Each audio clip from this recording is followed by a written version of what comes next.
Hi guys, this is Omkar. First of all, welcome to my YouTube channel.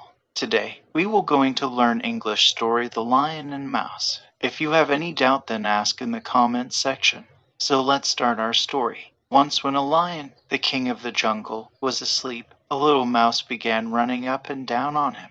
This soon awakened the lion, who placed his huge paw on the mouse and opened his big jaws to swallow him. "Pardon, O king," cried the little mouse. "Forgive me this time.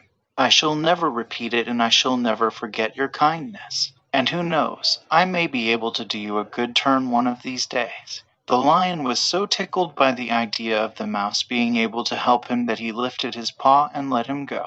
Some time later, a few hunters captured the lion and tied him to a tree. After that, they went in search of a wagon to take him to the zoo. Just then the little mouse happened to pass by. On seeing the lion's plight, he ran up to him and gnawed away the ropes that bound him, the king of the jungle. "Was I not right?" said the little mouse, very happy to help the lion.